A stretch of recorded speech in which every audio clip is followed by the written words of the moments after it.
사무엘상서 19장 18절에서 24절입니다. 참 다윗은 진실하고 충성스러운 사람인데도 사울에게 죽을 고비를 몇 번을 남겼습니다. 그의 사랑하는 친구인 요나단의 그 중재로 다시 사울에게 돌아옵니다. 그런데 그때 마침 또 블레셋이 이스라엘을 쳤기 때문에 다윗이 나가서 또 싸우게 됩니다.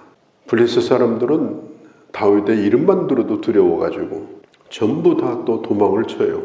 다윗이 만일 이런 생각을 했다면 내가 싸우는 게 무슨 의미가 있냐, 또 싸우고 돌아와서 백성들이 나를 칭송하면 저 왕이 나를 더 죽이려고 할 텐데 이게 나에게 무슨 이익이 있는가, 그런 푸념을 늘어놓을 수도 있지만 다윗은 자기에게 주어진 그 일을 그냥 성실하게 묵묵하게 하고 그리고 하나님의 때를 그냥 기다립니다. 전쟁에 갔다 와가지고 다윗이 또 사울의 방에 들어가서 수금을 치면서 찬송을 불러요. 왜냐하면 수시로 악신이 들려가지고 정신이 혼미해지니까 다윗이 자주 가서 노래를 불러주는데 다윗은 진심을 다해서 그렇게 노래를 부르지만 그 앞에 있는 다윗을 쳐다보는 사울은 그 다윗을 미워하고 있는 거예요. 그리고 항상 손에 창을 들고 있어요. 그날도 이 사탄이 사울을 사로잡으니까 노래를 부르고 있는 이 다윗에게 갑자기 또 창을 던졌는데 얼마나 세게 던졌는지 그 창에 피하니까 벽에 창이 박혀버렸어요. 거기서 도망을 쳤어요. 자기 집으로 갔어요. 바로 사울이 군인들을 보내가지고 다윗의 집을 완전히 둘러싸고 명령을 내립니다. 날이 새거들랑 제거해라. 그리고 그 증거를 가져와라. 그것을 누가 들었는가 하면은 미갈이 들었습니다. 다윗은 또 한 번 살아날 길이 없는 그런 위험을 만났지만 전에는 요나단을 통해서 도움을 받고 이번에는 이 미갈을 통해서 도움을 받습니다. 근데 미갈은 이 다윗을 사랑했고 다윗도 또 마찬가지고, 그래서 자기 아버지 뜻을 알고 미갈은 다윗을 설득합니다.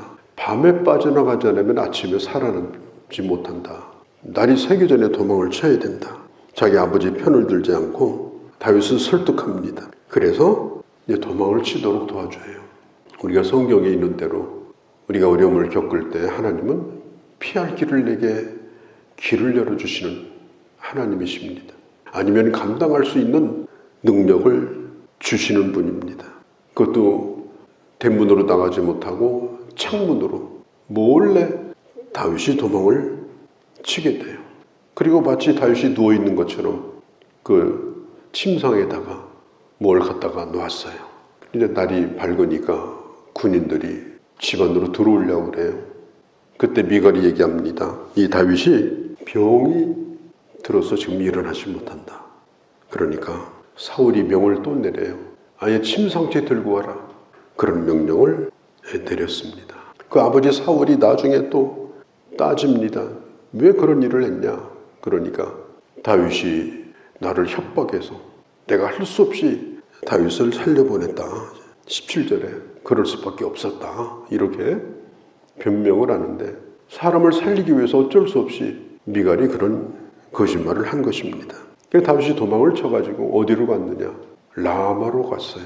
라마가 어디냐? 사무엘의 고향입니다. 사무엘은 어떤 일을 마치면 꼭 라마로 가요. 백성들을 가르친 다음에도 라마로 가고, 또 미스바 성회를 한 다음에도 라마로 가고, 사울을 만난 다음에도 라마로 가고, 다윗을 왕으로 기름 부은 다음에도 라마로 가고, 그 뒤에 보면은 그가 마지막 은퇴를 하지 않습니까? 백성들 앞에서 은퇴식을 하고 나서도 라마로 가고. 라마는 사울이 돌아갈 곳이었어요. 사람은 이 돌아갈 곳이 있다는 것이 중요한 겁니다. 아무리 위대한 일을 해도 돌아갈 곳이 없으면 방랑자가 되는 거예요. 사무엘은 라마로 갔습니다. 가면서 그가 백성들에게 약속한 게 있죠. 나는 백성들을 위해서 기도 쉬는 죄를 범하지 않겠다. 자기 고향으로 돌아가서 기도하는 일에 전념을 합니다. 그렇게 하다 보니까 사람들이 모여들기 시작해요. 사람들이 모여드는데 어떤 사람들이냐? 이스라엘의 회복과 부흥을 꿈꾸는 사람들이에요. 아마도 젊은이들이겠죠. 그래서 라마에서 가까운 라옅이라고 하는 곳에다가 기숙사를 지어요. 그래서 거기다가 사람을 모아놓고 매일 말씀을 가르치고 기도를 시키고 그 사람들이 다 성령 충만해가지고 하나님의 때가 되면 이 민족을 살리리라. 그런 충만함에 가득 찼던 곳이 바로 라마에 있는 나옅입니다. 그걸 붙여가지고 라마 나옅, 라마에 있는 선지 생도들의 학교다, 숙소다. 그곳에 이 다윗이 찾아간 거예요. 자기를 기름 부었던 사무엘입니다. 다윗은 권력 있는 사람을 찾지 아니하고 부자를 찾지 아니하고 자기 친척에게 찾아가지 않고 자기 아버지 집에도 가지 않고 자기를 기름 부었던 사무엘에게 찾아갑니다. 사무엘은 영적인 지도자입니다. 사무엘은 기도하는 사람입니다. 사무엘은 영적인 멘토입니다. 하나님의 성령이 충만한 곳입니다. 말씀을 가르쳐 주는 곳입니다. 그곳에 다윗이 숨어 들어간 거예요. 성경에 보면은 나옅에서 18절에 살았다. 이 살았다는 말이 아시아부라는 말인데 잠깐 기거했다 이런 뜻이 아니라 거주하고 있었다.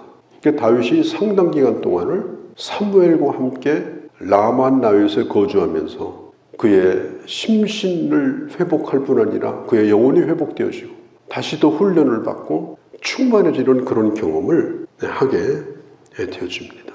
메가더 장군이 노병은 죽지 않는다. 사라질 뿐이다. 그런 얘기를 했습니다. 당신들 눈앞에서 내가 사라지지만 난 죽지 않았다. 나는 여전히 나라를 사랑한다. 나는 평생 군인으로 살 거다. 얼마나 멋진 얘기입니까? 하나님이 일을 하던 사람도 끝까지 일할 수 있는 건 아니잖아요. 일할 수 있는 기간이 있고 또 언젠가는 돌아갈 곳이 있어야 되는데 돌아갈 곳이 없는 사람, 그 사람만큼 불쌍한 사람이 없잖아요. 사무엘에게는 그게 라마 나옅이었습니다. 우리 모두도 다 마찬가지입니다. 내 영혼이 쉴 곳, 내 영혼이 회복되는 곳. 아무리 나이를 많이 먹어도 미래를 꿈꾸고 회복을 꿈꾸고 그리고 부흥을 꿈꿀 수 있는 그런 곳. 사무엘에게는 라마 나옅이요. 바로 우리에게는 그게 바로 하나님의 교회입니다. 하나님의 교회는 내가 평생토록 거하면서 그것을 꿈꾸면서 사는 곳이에요. 아무리 세상에서 대접을 받고 대단한 영광을 누려도 또 아무리 세상에서 많은 상처를 받고 어려운 일을 겪어도 언제든지 다시 돌아오는 것이 하나님의 교회 라마 나옅입니다. 거기에 돌아와서 회복이 되어집니다. 다시 충만함을 경험합니다. 성령의 역사를 경험하게 되어집니다. 그래서 이 라마 나옅이 중요한 거예요. 우리도 마찬가지입니다. 언제든지 내 돌아갈 곳은 하나님의 전이다. 그리고 거기서 나는 주님을 만나리라. 하나님의 성령의 충만함을 경험하리라. 내가 회복되리라. 이게 있어야 되는 거예요. 이 라마 나옅은 이 사무엘에게는 항상 돌아갈 곳 그리고 우리에게도 마찬가지입니다. 다윗이 참 인생의 큰 위기를 만났는데 이제는 갈 곳이 정말 없어요. 어떻게 왕을 피해서 그 손바닥만한 땅에서 어디에 숨어 있겠습니까?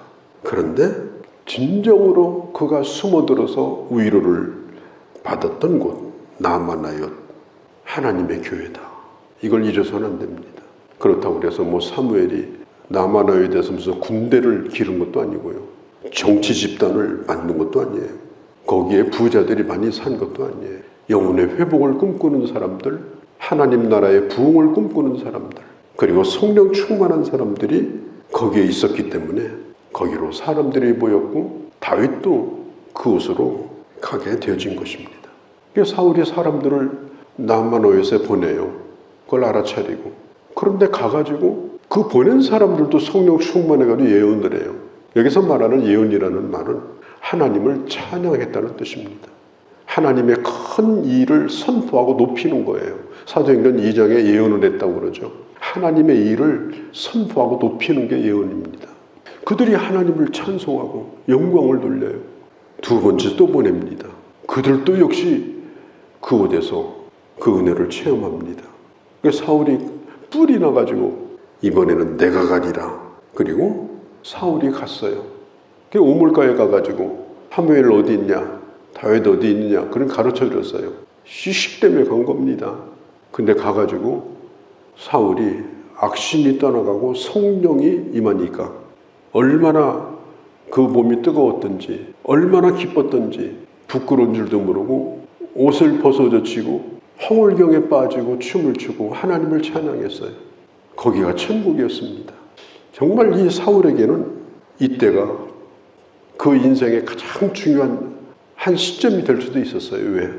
그래, 나는 이제 악신을 떠내보내고 난 성령의 사람이 되리라. 내가 처음 왕이 됐을 때 하나님의 영이 임했던 것처럼 나는 그렇게 살리라. 그리고 거기서 회개하고 진정으로 그가 돌이켰다면 그에게 다시 기회가 있었을지 몰라요. 그가 왕이 된다고 해서 뭐 다윗이 나중에 왕 되면 되는 거니까 아무 문제가 없는 거예요.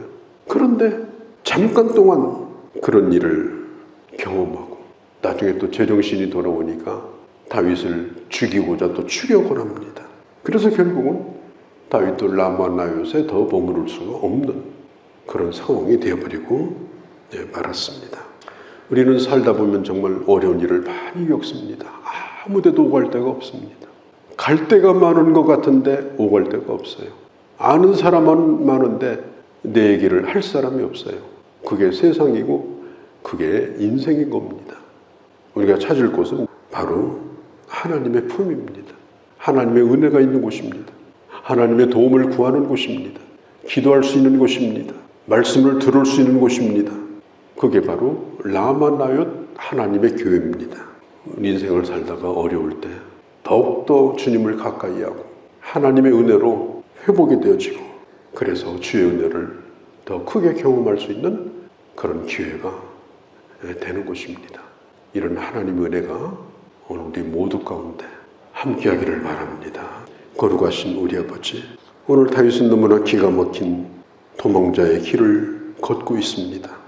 결국 그가 찾은 곳은 그의 영적인 멘토요, 그를 기름 부었던, 그를 직분자로 세웠던 사무엘이 있는 그곳에 찾아가 거기서 회복의 은혜를 누리고 성령을 체험하고 하나님의 말씀을 듣고 다시 회복이 되었습니다. 우리가 살면서 힘든 일도 많고 어려운 일도 많지만 그러나 언제나 라마나얏을 잊지 않고 하나님의 은혜 안으로 들어오는 지혜로운 하나님의 사람들이 되게 하여 주옵소서. 어떤 일을 만나도 아버지 하나님 감당케 하시고 피할 길을 열어주시는 하나님의 약속을 믿고 언제나 주님과 동행하며 주님과 함께 걸어가는 그런 저희들의 삶이 되게 하여 주시옵소서. 오늘 이 하루도 주께 의탁하오며 우리 주 예수님의 이름으로 기도하옵나이다. 아멘.